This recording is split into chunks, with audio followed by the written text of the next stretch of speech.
In this video, we're going to be talking about assignment operations. Now, that's a big word, but I promise you it's a lot easier than it looks. Now, if we go back to our example from here, what we're going to do is we're going to swap that for integer because it's a lot more efficient. It's something that we need to get into the root or into the habit of.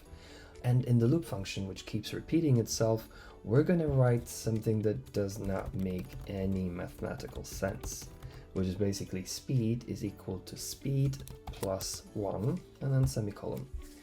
Now, what is going on here is mathematically wrong. That is correct. However, the equal sign in programming has a totally different meaning. The equal sign that we see here is actually known as an assignment operation.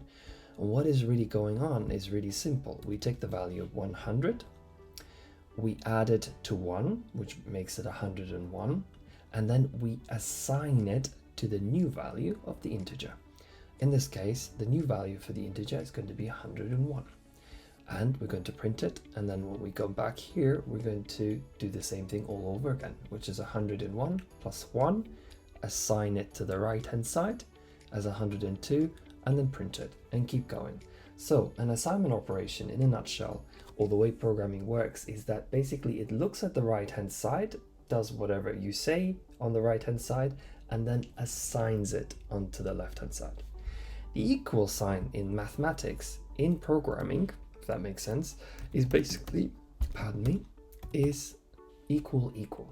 So whenever you see them two, that's when the program is actually checking if speed is, let's say, equal to speed.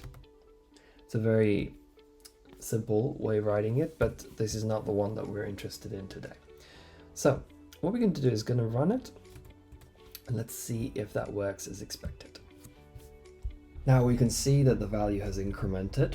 Life is really good. We can see that right here at the bottom, it's incrementing by a value of 1. Life is getting very, very exciting here in the programming world.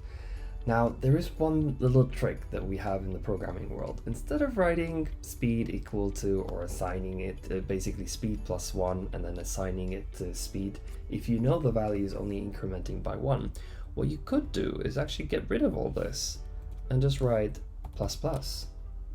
The plus plus sign here means that you're incrementing by 1 every time the loop goes around.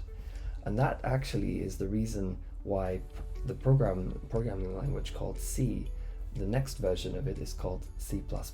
It's always incrementing by 1. So let's check it out. As you could see, the value is incrementing again, just as usual. Now, in the next video, we'll be learning how to make software, make microcontrollers actually do some hardware for us. So let's check it out.